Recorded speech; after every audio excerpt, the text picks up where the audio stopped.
All right, scholars, so we're going to continue on talking about the Byzantine Empire today. Most of this is going to be review, but then we're also going to talk about the big split in the church between the Roman Catholic Church in the west and the Eastern Orthodox Church in the east.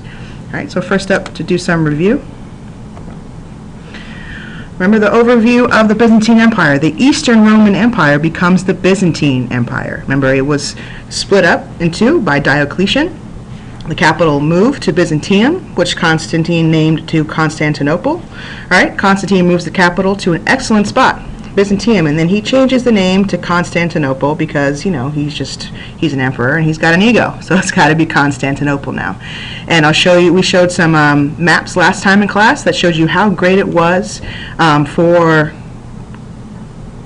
Constantinople to be capital of the empire, and I'll show you some more maps again today.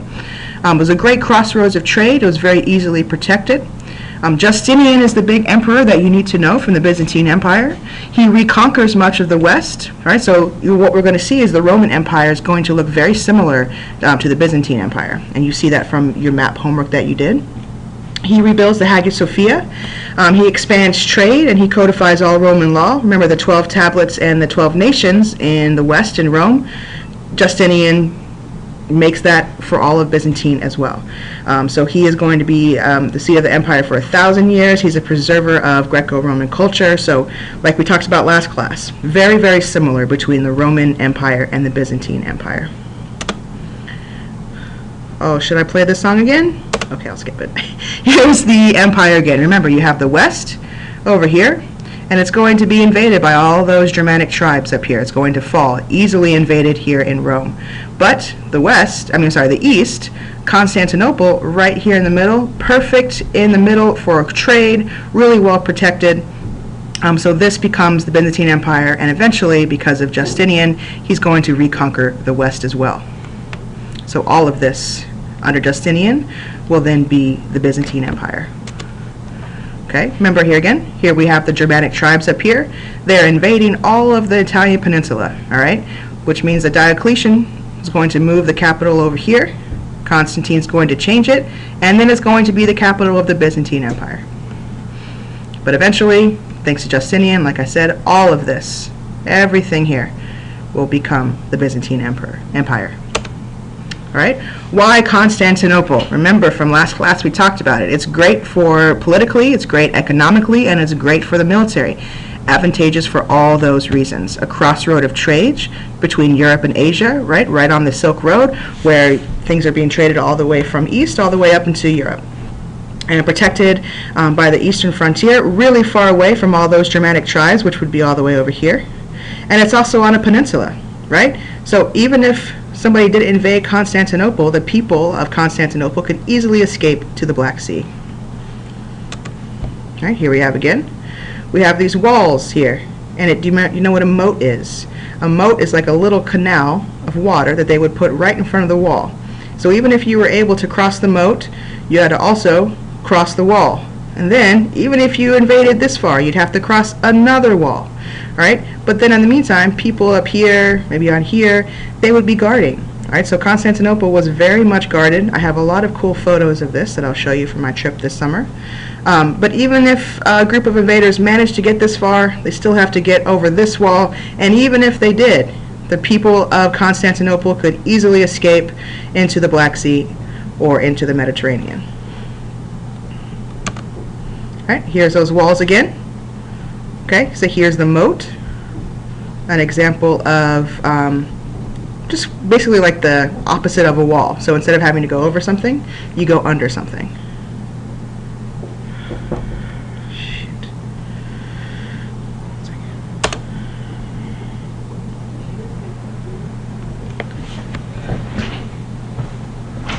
Right, she's with Mr. Viviani. Mr. Viviani, thank you.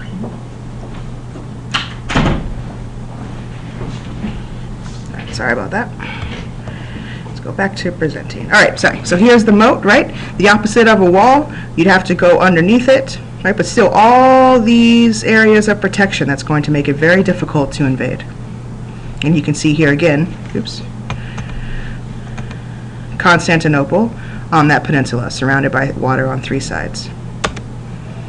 right, Justinian, to review, he was the emperor. He is going to reconquest a former Roman territory, so he's going to expand the empire further west and reestablish the entire empire, but now as the Byzantine Empire. Like I said before, expansion of trade is huge for Justinian. All right, it's going, because of Constantinople being such a great place geographically, trade is going to be really important during Justinian's reign. And he's also going to recodify all of Roman law, the 12 tables and law of nations. All right, now it's a true basis for all future codes. Remember the concept of innocent until proven guilty, trial by jury. All those things were developed by Rome, and Justinian is going to continue them on in the Byzantine Empire. All right, art and architecture and culture. Remember the onion domes, remember the mosaics, all right? That's what we're talking about here when we're talking about the importance of art and architecture.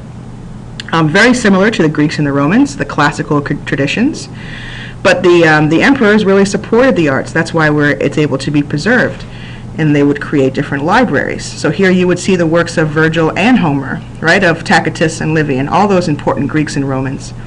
They would still be preserved here in the library so that more generations of people in the area would know about what they did. Okay, the inspiration of the Orthodox Church, this is what we're going to talk about today, is the split between the church with the Roman Catholics in the west and the Orthodox in the east. Oops, getting ahead of myself. All right, they're going to speak Greek in the east as opposed to Latin in the west. But the use of Greek language is going to continue to develop that whole area east of Constantinople.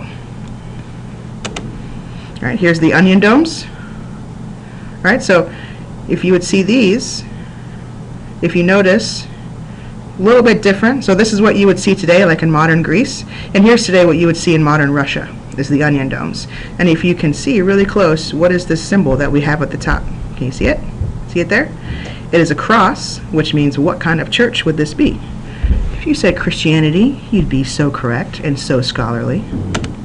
All right, here's the Hagia Sophia. Started off as a Christian church, basilica under Justinian, because remember, Christianity takes over the whole empire, becomes the official religion of the Roman Empire. That's going to continue in the Byzantine Empire. But eventually, remember, Istanbul was Constantinople, so the Ottoman Turks take over this area, and then it is converted to a mosque.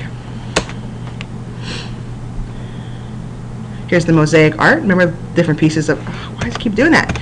Different pieces of tile come together to make a new piece of art.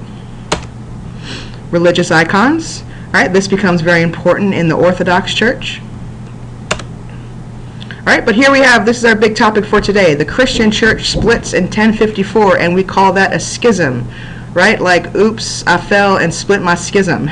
This is the church splitting between the Roman Catholic Church and the Eastern Orthodox Church. Oh crap, we're going to have to pause there. Hold on.